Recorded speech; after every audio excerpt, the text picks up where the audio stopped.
Everyone, with Dr. Chad Glines today on this episode, who's one of the co-founders of Genesis Back and Neck. They're approaching 100 clinics around the world, around the U.S. And, most of their clinics doing over $1 million, straight decompression. And we really dive into his business model, best practices for the doctors they're coaching, best practices for his decompression clinic. You really want to get under the hood of somebody who's building something remarkable and who's as humble as can be. Check this episode out. And please, if you ever considered decompression, they're one of our success sponsors. Look into Genesis Back and Neck. Just look them up on Google. They'll get on a call with you and explain what they do to see if it's a fit for your clinic. Let's jump in. Hey everyone, welcome to the UAC Best Practices podcast. That's Ultimate Achievers Club, where you get to hear from a member of ours that's has an amazing practice, super successful, and you can get a little nugget, a little piece of information, a little piece of advice, whether it's in your practice or your personal life or anywhere, that you can implement and hopefully get immediate results. I'm here with my co-host who's going to introduce our special guest. Okay. Hey everybody, thanks for joining us today. And we've got with us Dr. Chad Glines.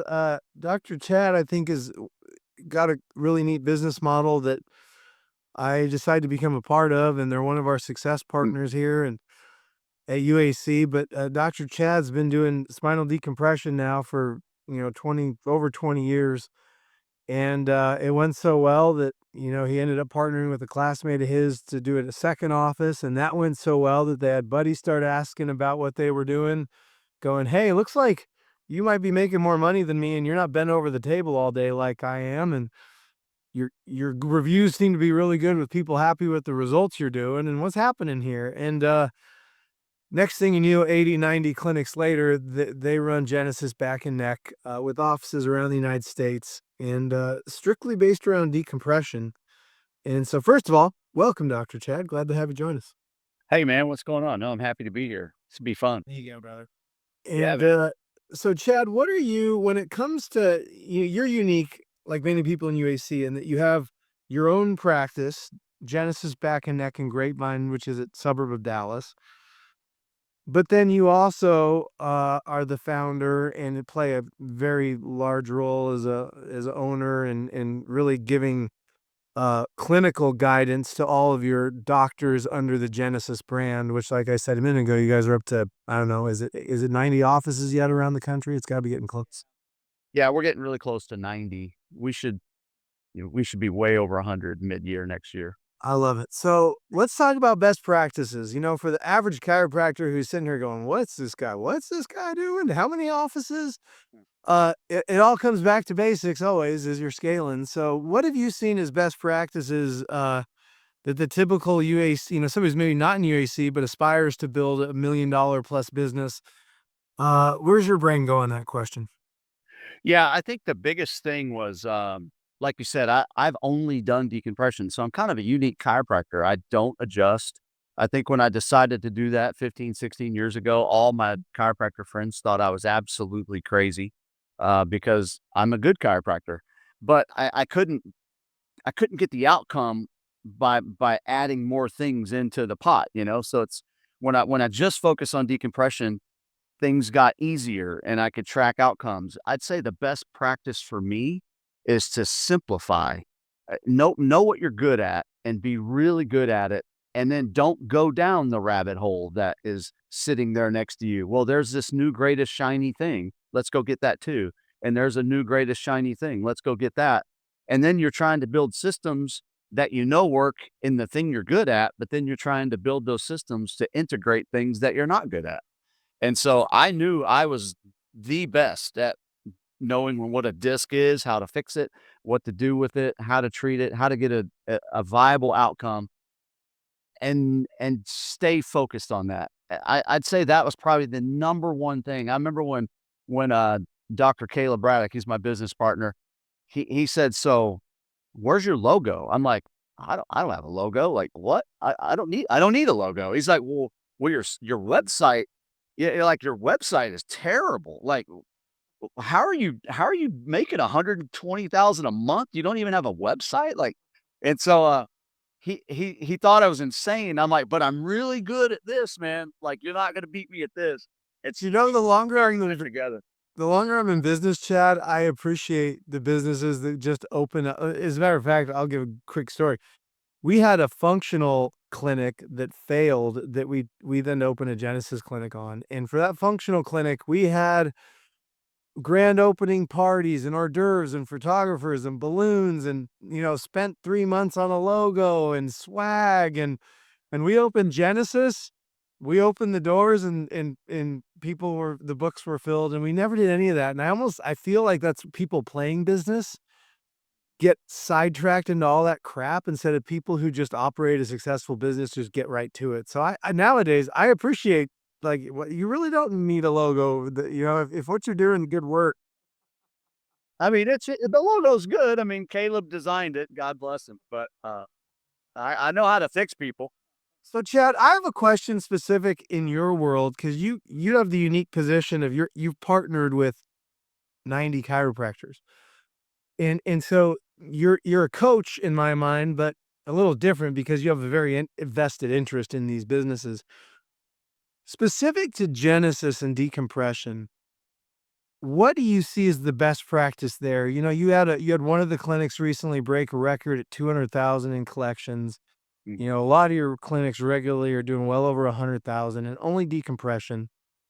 But do you also get a lot of clinics that start up and they struggle? They have trouble getting people to sign on and pay the $3, $4, $5,000. It's only cash that you guys do. There's no insurance. I'm curious there. When I ask you that question in the context of Genesis, what's the best practice there for the doctors in terms of getting people started on a plan? Yeah, that we get this a lot. Whenever people are looking at Genesis, they ask us, well, so you're able to duplicate these outcomes and this income in every market. And I said, yeah, absolutely. I think the biggest thing that we've done right, and we don't have a list of things that says, oh, we got to do this and to make that right and do this. We simplified it as much as we could. And so we're opening with the doctor. We're partnering with the doctor, and that sets a completely different environment. So now I'm not here just to coach you and say, well, next week on our coaching call, write all your questions down and we'll cover that for 20 minutes. And then all we're doing is coaching calls. What we actually decided early on was, how can we pour everything that we know about our business into these docs and let that knowledge be available 24/7.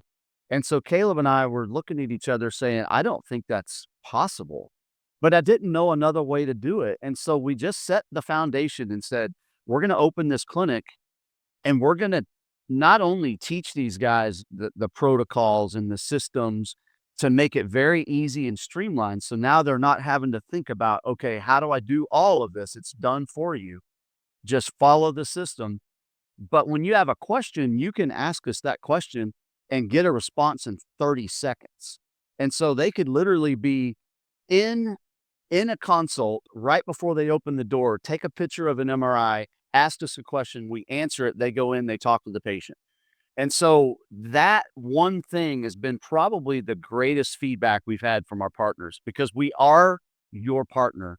And somebody asked us, yeah, go ahead, Brian.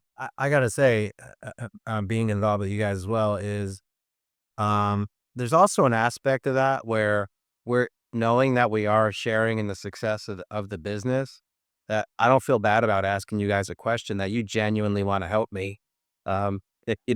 You actually are there, and I can tell you, there's been times, not just with me, but like the team, where there's just questions, they come up, and the response is as fast as you could ever hope for. So first of all, commend you for that. But I think it's just part of the nature of the structure being in business with every practice, that that incentivizes it, if you would, or just baked into the DNA of the relationship. And it's pretty phenomenal. It's really awesome. Chad, what do you find when docs are, and I know it's different for everybody, but when they're really struggling with connecting and people starting, what tend to be a couple of the things you look at that you've done this so many times, you have to have some unique perspective. Like, what are the most obvious things you see a doc not. So again, just to give context, guys, a typical Genesis care plan is 24 treatments, and it can be anywhere, depending on the market, from $3,000 to $5,000. And so, you got somebody coming in, and these consults are, 5, 10 minutes, 15 minutes maybe, and then they're on the table, and then they're presented the option, and people start or they don't. It's a very simple process. But I've learned there is quite an art and science and philosophy, if you will, behind that very quick 10, 15-minute period. What do you find best practice wise that, like, when docs are stuck, where do you tend to go that you found most often gets them moving and getting success with people starting? Yeah, that's a great question. So we actually listen to consults all the time, daily, hundreds of them. And I'd say the number one thing that we find is docs overthink it. And so they're they know the patient's there. They know they have a disc problem. They know that they can help them. You don't have to sell that person. You don't have to say the right phrase. You don't have to be a sales guy. And what I find number one is docs talk way too much. You don't need to educate this person to the hilt on how a disc works and how the body is going to respond to it. They came to you to find an answer to avoid surgery. That's why Genesis' whole mission is to save 1 million people from spine surgery.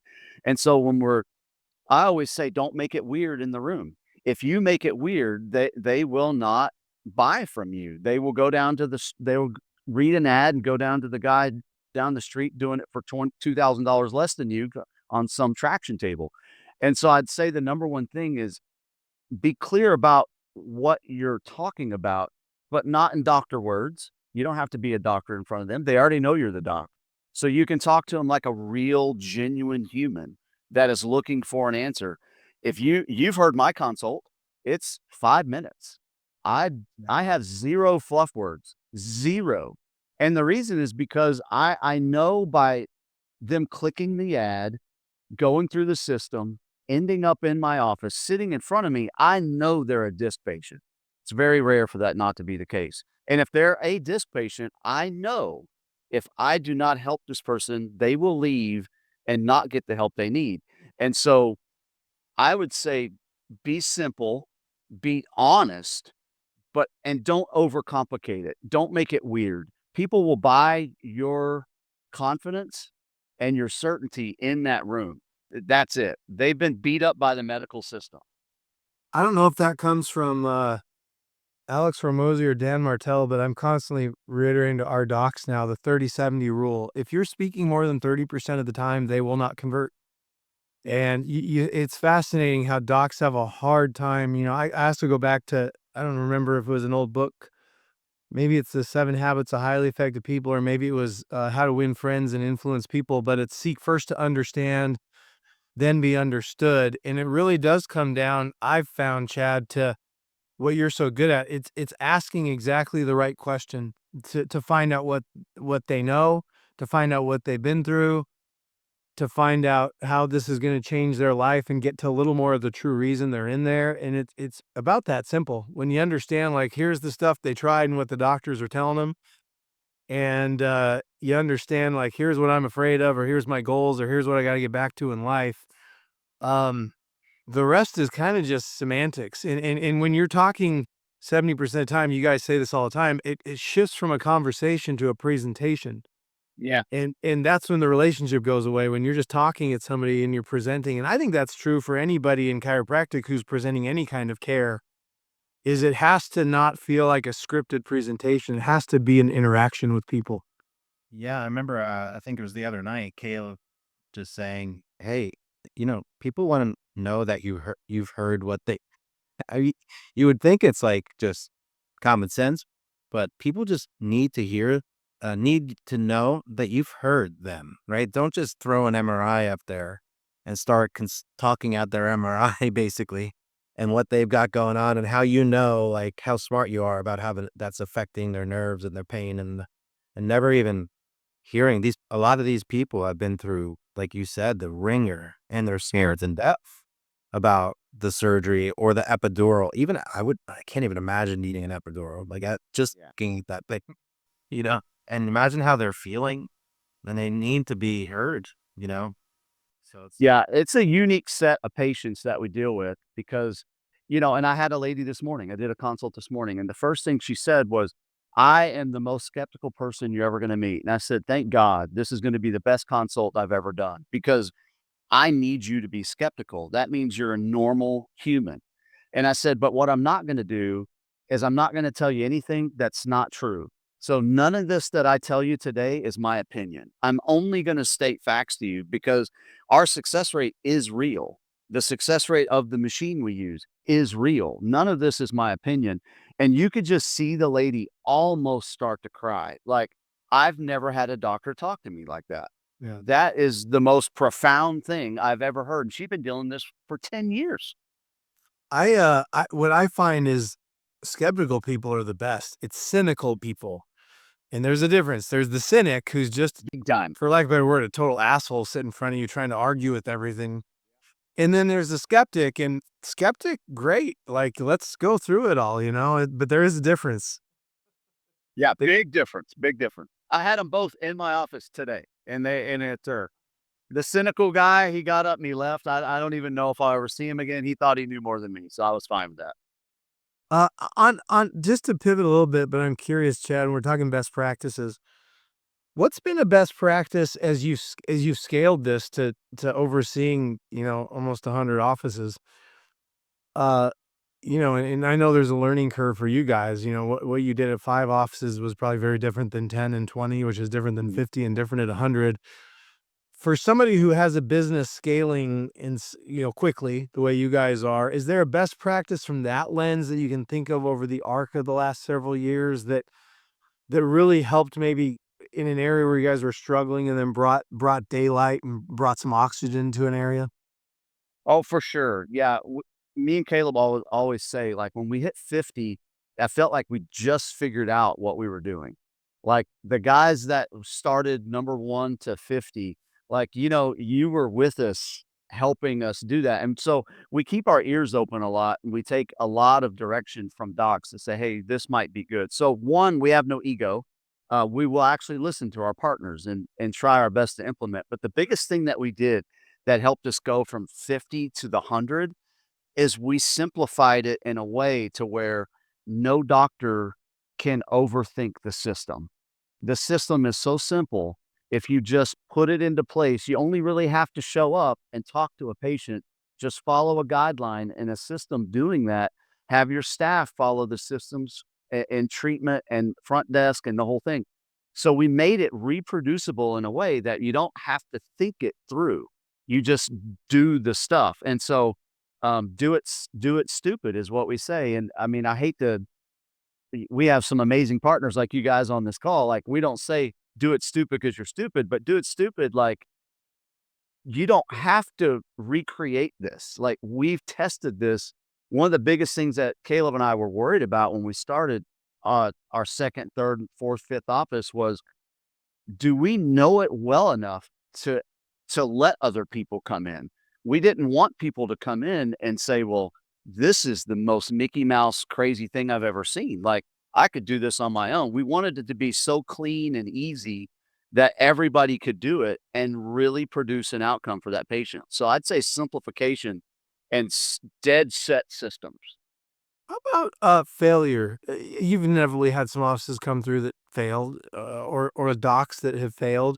What's the common thread there when somebody's just not able to get this going? Is there anything that you see regularly that, from a mindset perspective, or how they show up? Yeah, it's really two things what we've seen. One is a lot of docs come in, and if they're not ready to move at the speed of Genesis moving, they'll feel like we're going too fast.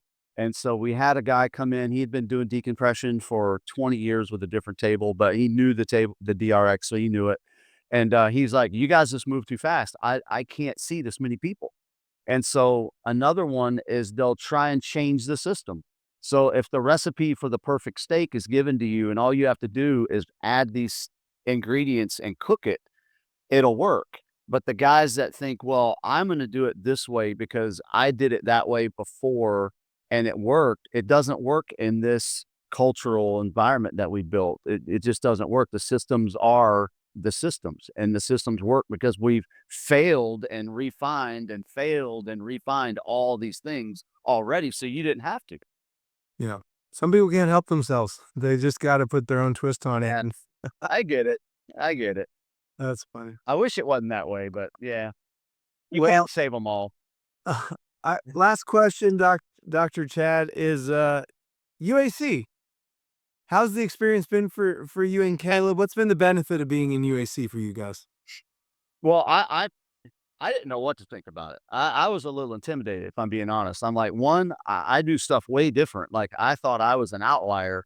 And so Caleb's like, yeah, no, this UAC thing's the real thing. Like we're joining. I'm like, okay, cool. So we joined and I didn't even go to the same meeting. But the environment and the culture in the room is very unique in a way to where I don't have to feel weird asking questions or feel stupid asking questions because the room is full of people that are successful in their own right. It's like I can go in that room, even though I was very intimidated in Beverly Hills. Like I'm sitting with Brian Capra and you and Jen Temples over there. I'm like, you got it. Like, I don't even know if I should be here. But I would say UAC is probably the coolest thing I've ever done as a chiropractor, only because you've created it in a way to where I can be normal and not feel bad about stuff. You know, when you go to these seminars, it's like, I don't want to go ask the expert this because he's going to think I'm stupid. They're like, you're like, no, ask us. Let us help. Let us give you our insight. That to me is very unique.